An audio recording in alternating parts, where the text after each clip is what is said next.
And we are back on the Zero Hour. I'm your host, Richard RJ Eskow. Joining me once again, it's been a little while, glad to have him back, is Max Blumenthal. Max is a journalist, author, and he is founder and editor of The Gray Zone, which can be found at thegrayzone.com. He's been, as we all are, following events in Gaza and here at home. He's also made a film about Gaza, and written about Israel and Palestine, so he knows the area well. And without any further ado, Max Blumenthal, welcome back to the Zero Hour. Good to see you again, RJ. It's good to see you. And it strikes me watching the news. We're recording on a Thursday. Strikes me watching the news of police invading college campuses across the country and free speech being suspended and a Palestinian American valedictorian being denied the right to give the traditional valedictorian speech at, I believe it was USC. Uh, it reminds me of the saying in the 1960s among student radicals, bring the war home. Yeah, it seems obviously, in one sense, overly facetious in that the horrors of Gaza can't be compared to anything this country has ever experienced.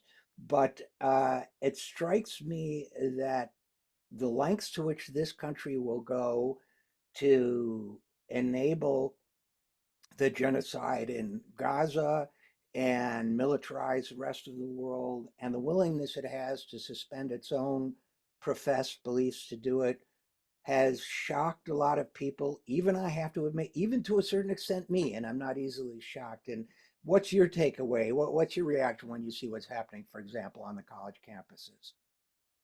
Well, I've been witnessing it up close for over a decade.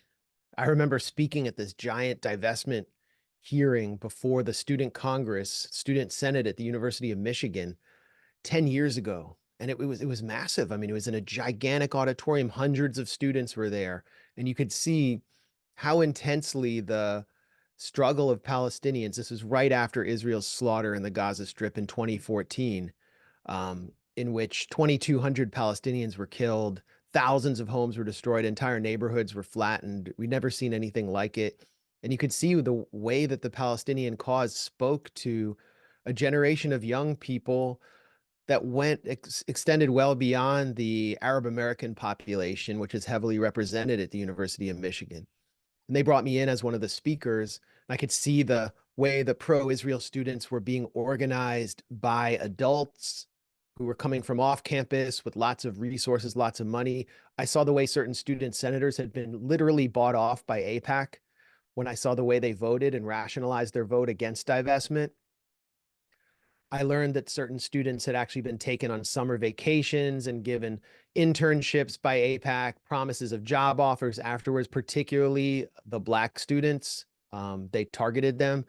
And so it was a microcosm for what we're experiencing now. And of course, the university said, however you vote on divestment, we're not going to honor it because our investments in the arms industry, in all of these corporations that are active in the occupied West Bank are really what this university is about. It's basically a giant fundraising scheme, and the students don't really have any say in what happens here. It's the wealthy alumni. And so you have the college president now at Columbia, Manoush Shafiq. Flash forward to 10 years later, and I was very close to a lot of the student organizing efforts at Columbia going back over a decade. What we're seeing at Columbia is the product of well over a decade of organizing, and these students who went out into the world, whether into the professional world or the political world, remain as kind of advisors. So they're building from this experience of this BDS, boycott, divestment, and sanctions movement, to bring things to a head here at an Ivy League campus in the center of New York, the media capital of the world, arguably, also a capital of finance, and therefore a capital of pro-Israel political muscle. And they're really bringing the war back home to the nerve center of the pro-Israel billionaire and political class in the US. And it's caused this gigantic freakout very predictably with this president, Manoush Shafik, at the center of it. And she's just sort of a perfect icon for what the university president, especially the Ivy League university president, is. Someone who is mediocre, intellectually mediocre, who comes from LSE, London School of Economics, left under a storm of controversy. There was a massive sex abuse scandal at that school. There were numerous scandals. She'd been made a baroness in the UK, and then she comes to the US. She was put on the board of the Gates Foundation as sort of Arab or African cover for a board that previously just had Bill Gates, his wife, and Warren Buffett as trustees. And then she's put up sort of as a diversity hire at Columbia. I think she's the first Arab president of any Ivy League school. She gets hauled before the Republican Congress, Elise Stefanik, who's just a front for Likudnik backers and company. She's goaded into this unprecedented repression at Columbia, but she's not just being goaded by the Republican members of Congress. She's being goaded by the donors of Columbia University, to whom she's accountable. Those are the only people she's accountable to. That's what a university president is today. And she orders the NYPD onto campus, carrying out mass arrests of peaceful protesters, and students are arrested, including the daughter of a congresswoman. Ilhan Omar. Yeah. So this was unprecedented. It was a complete failure of leadership. It escalated the situation. As they do with Biden, the Zionist forces smell blood, and they send agitators onto campus to foment confrontations. Right. It's been pretty clear to me some of them are showing up masked in kuffiyas, impersonating Palestine solidarity demonstrators, carrying out kind of false flag hate crimes, screaming, remember the 7th of October, we're going to do it 1,000 times on camera.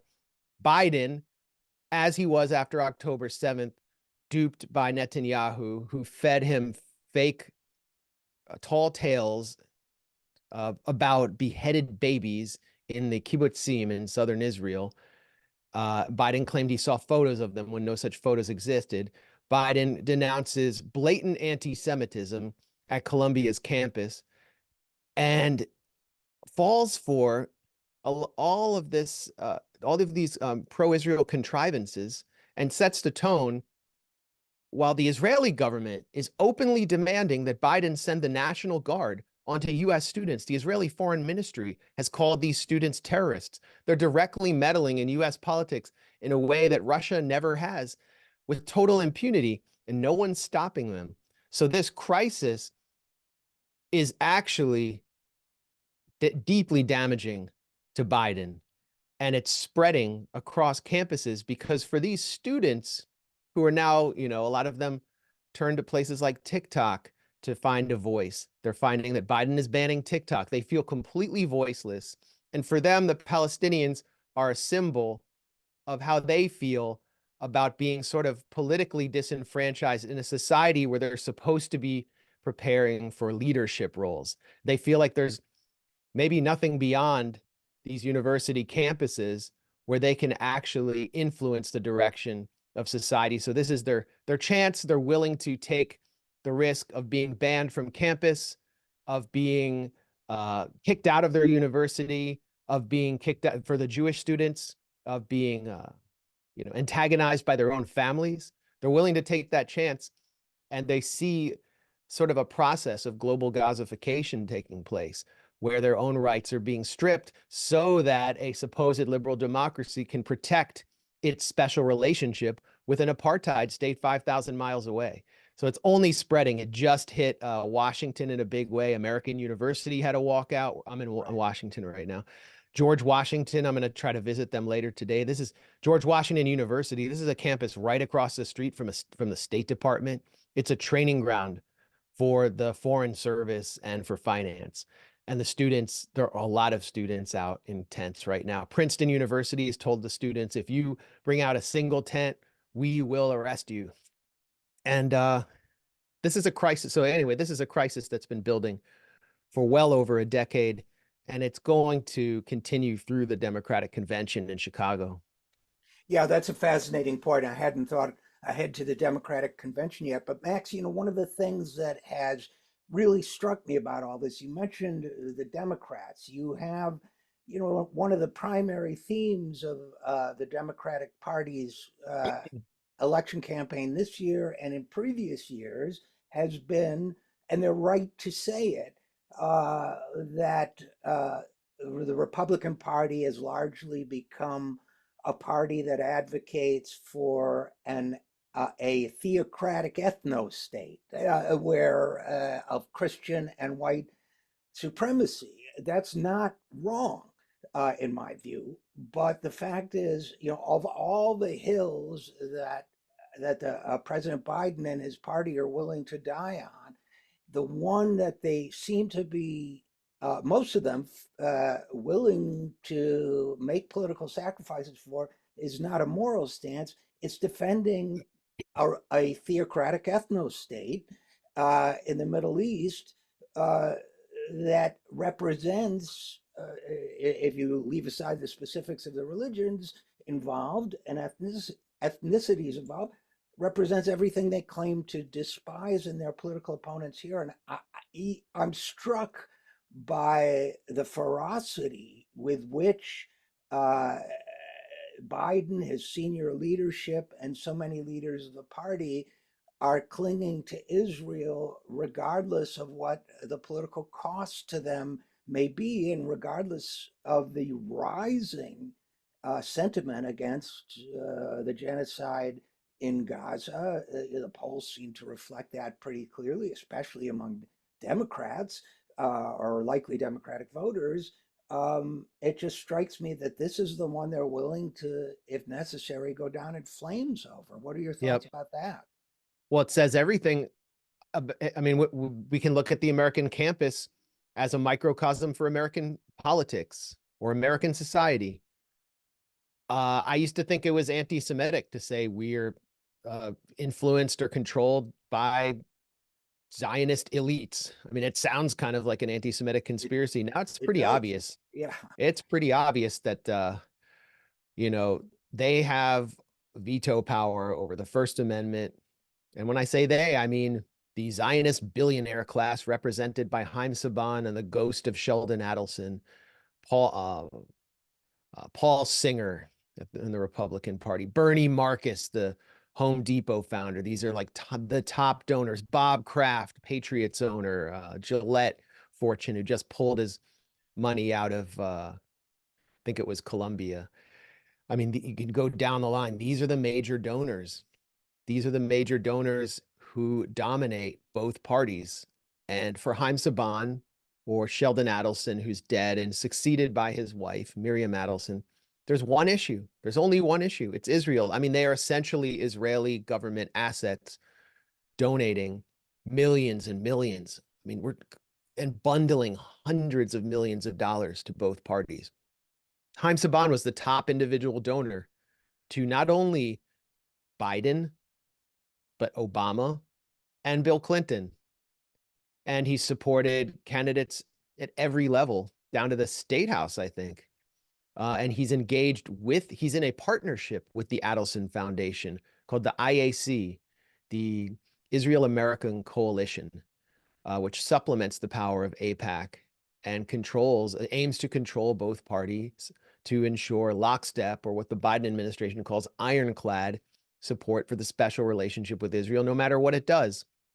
So Benjamin Netanyahu could basically go into the middle of Fifth Ave and carry out a mass shooting, as Donald Trump said he could do with his own base.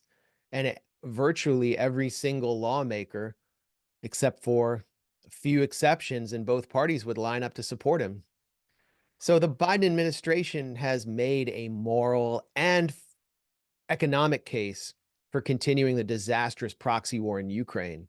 The moral case is Ukraine was invaded, and context is not allowed for most Americans don't know the context of why Russia went in. They also don't know that the Biden administration and the British government aimed to sabotage negotiations in April 2022 between Russia and Ukraine that would have ended that war. Then the Biden administration and everyone in Washington who was making the moral case started to believe that Ukraine could win because the initial phase of Russia's invasion was kind of a disaster. They didn't understand that this was doomed from the start. They believed in the counteroffensive. And now they're stuck with a failed war, but there is an economic impetus for continuing the war. If you look at the $95 billion that Congress just passed, which is just one of the most disgusting, infuriating votes I've ever seen in my life, with members of Congress waving Ukrainian flags on the House floor. They're basically carrying out wage theft from American workers. And where's the money going? Is it going to actually defend Ukraine? No. Ukraine is just a giant laundromat for the money to come back to our upper and upper middle class who work for the big five and all of their contractors at Lockheed Martin, Raytheon. I know BAE Systems is a British company, but they have a ton of workers here. General Dynamics. That's where the money's going. And Victoria Nuland, who's not part of the administration anymore, she's openly made the case. Biden himself has made the case too, that this is an economic boon to the United States to give military aid to Ukraine. It's creating jobs. Biden called it the arsenal of democracy. Right. But But on Israel, there's just no such case you can make when your base is a bunch of MSNBC watchers who have those signs on their front yard that say, we believe love is love, Black Lives Matter, science is real, etc. That goes, as you said, it goes against everything that Netanyahu and his government, which is the true essence of the Jewish Israeli society today, goes against everything they represent. So there's no moral case, and they don't really need to make an economic case because all the aid is just kind of it's been locked in since 1967. well, and I think that there are some through lines there in terms of Ukraine. The response I often get is, "Well, you don't care about the people of Ukraine and their freedom." That's how it's been presented, I think, very successfully among Democratic voters. But the fact is, I do care about the Ukrainian people. If this were a war that was winnable, if any Ukrainian or Western European or American general with any credibility laid out on a map, like in the old war movies, this is how they can win, it might be a different story. And leaving aside the context of how we got to this point to begin with, which was a generated proxy war, leaving all that aside, there's no way they can win. And, Politico did a report, for example, on the fact that both Western European and Biden administration officials say once the election is over, they're going to have to come to some kind of agreement about a ceasefire in place or something, that they're going to try to work something out diplomatically, which makes it even worse that they're amplifying the battle now because it means Ukrainians are dying needlessly. I still don't understand. I've gone through the numbers. Uh, I, I I shouldn't say I don't understand. I still can't find a, a plausible defense for the fact that the amount of money for military aid they're giving to Ukraine equals the amount that they've allegedly received over 2 years. So are they planning 2 more years of war? Are they planning to escalate? Now we learned this week that they gave long range missiles to Ukraine secretly and that they've been used, quote unquote, to strike far behind Russian lines. Well, how far? Russia? Because if so, that's an escalation with the other great nuclear superpower.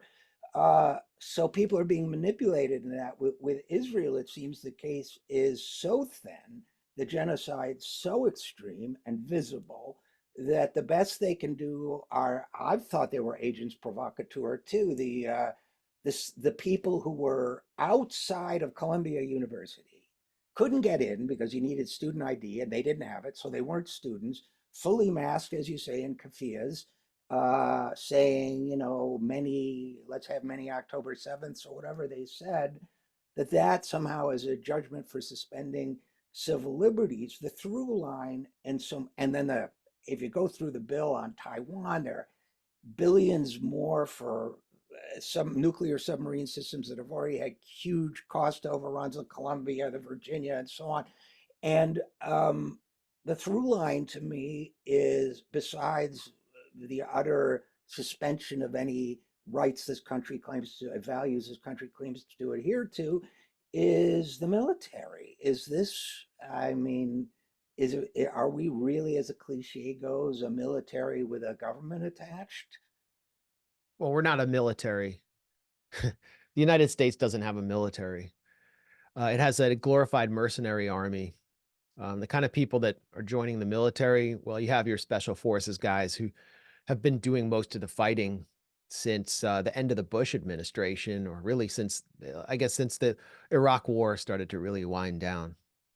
The military beyond that is people like the 3 service members who were killed by the Iraqi resistance, or sorry, by the, yeah, it was a drone fired by the Iraqi resistance at a secret base on the Syrian border in Jordan, Tower 28. And they were Black Americans who, like most Black Americans, joined the military because it's it's one of the few ways you can actually come up in class and maintain a middle class lifestyle in this country. They were in kind of like career positions. They were in construction.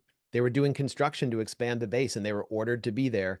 And they basically died for Israel. They died for an apartheid state that the U.S. was protecting. Because why is the U.S. there in the first place? It's just to provide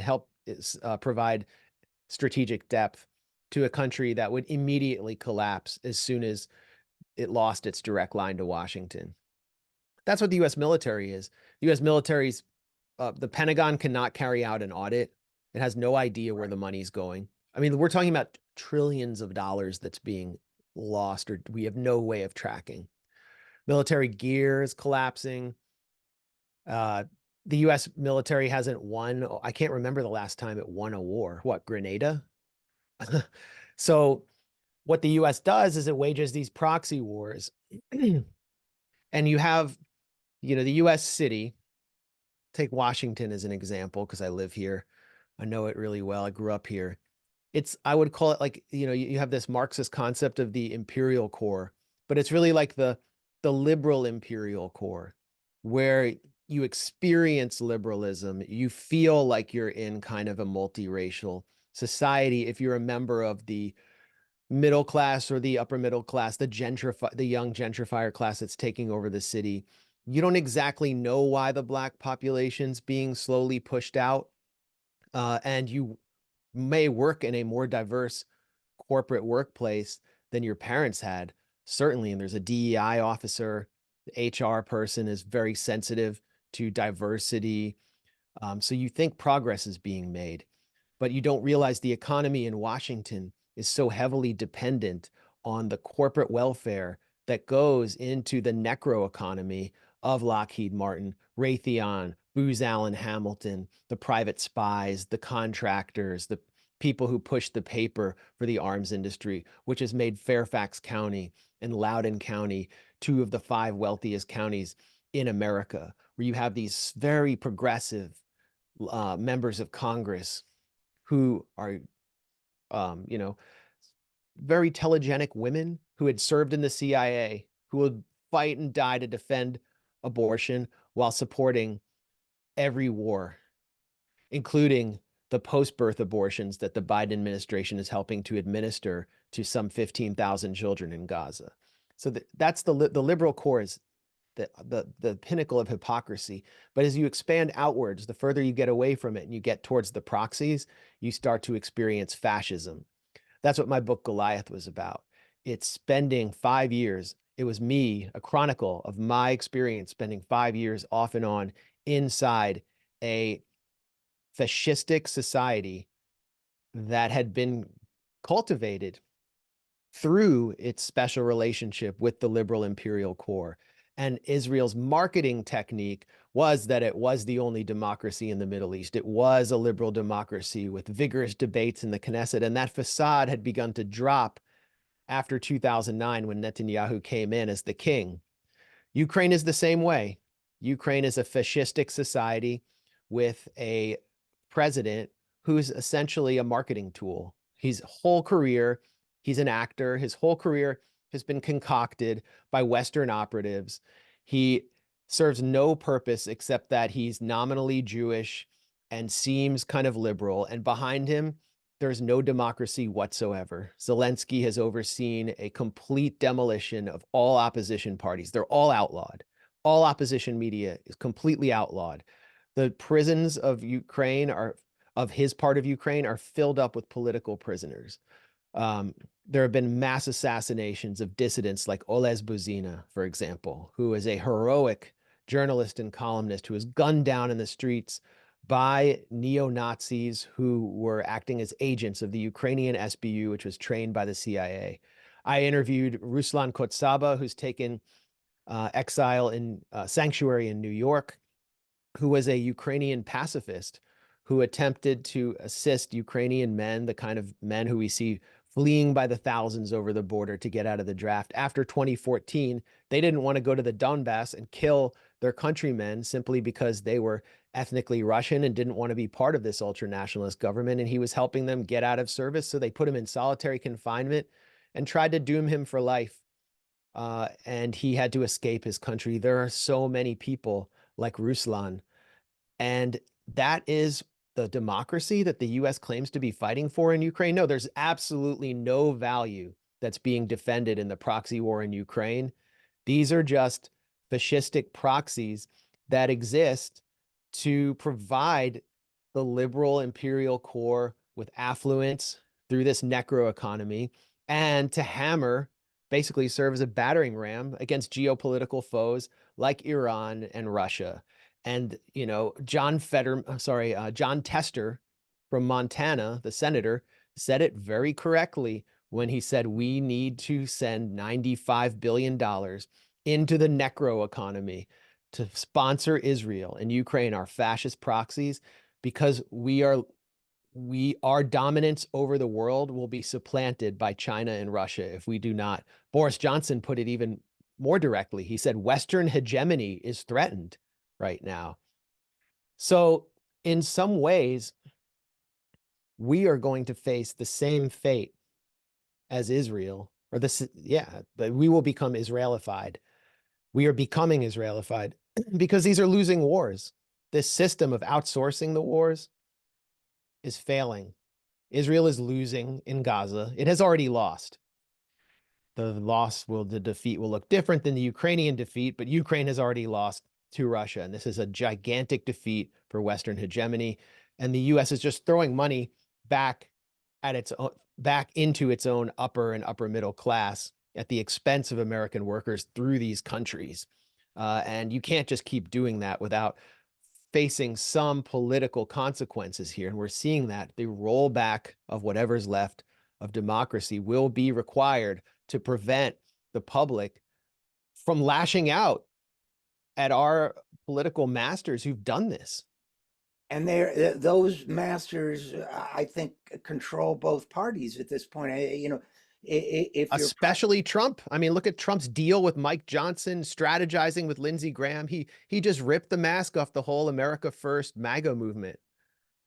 right, they brought Mike Johnson around and on Ukraine, and they're probably more extreme on Israel. So if this global military perpetual war on the global south is your issue. I mean, if you have other issues, you may have reasons to prefer the Democrats, but when it comes to the issues we're talking about, which are life and death, including global life and death, if you include the risk of nuclear annihilation, the only political actions to be taken, it seems to me, are in the street. But I'll give you the last word.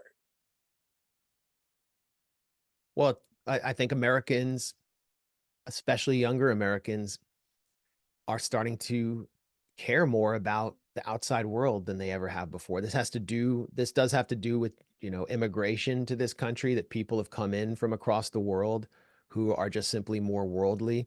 And on a college campus, if you're, from a pretty good high school, let's say in Ithaca, New York, Right. or Connecticut, Greenwich, Connecticut. There aren't that many immigrants there. And you get to a campus, you start meeting Palestinians, you start meeting people from East Asia, Puerto Rico, and you're mixing it up. You realize the world is much bigger than you thought, and it opens your mind and it gets you involved. And that's what I think. That's also why I think the campus is the engine of these protests. It's not just woke politics or indoctrination, although many of these students do see the campus as kind of a revolutionary training ground, and they have a fantastical view of what revolution means. But this country's changing dramatically from within, and yet you have this figure at the head of the Democratic Party who's an obstacle to embracing the change in this country. You have two figures who are obviously obstacles. Right. That's Biden, particularly, I mean, Trump's representing a party that's traditionally chauvinistic. Biden, I mean, he's not even there. The image of AOC walking hand and basically walking Biden to show him where he has to go and leading him to the podium just 2 days after accusing him of genocide is, I think, the perfect example of what Biden is, where he's the perfect candidate for a party elite. Everyone wants to get whatever they can out of him, and a necrotic, ossified foreign policy establishment that is wedded to this old model of this and disastrous model of empire. And Biden's just basically there staring at the wall, watching paint dry and authorizing their agenda. And so in that sense, he is the perfect candidate for a lot of them. And he's fueling the ambitions of very callow junior figures like Jake Sullivan or Tony Blinken.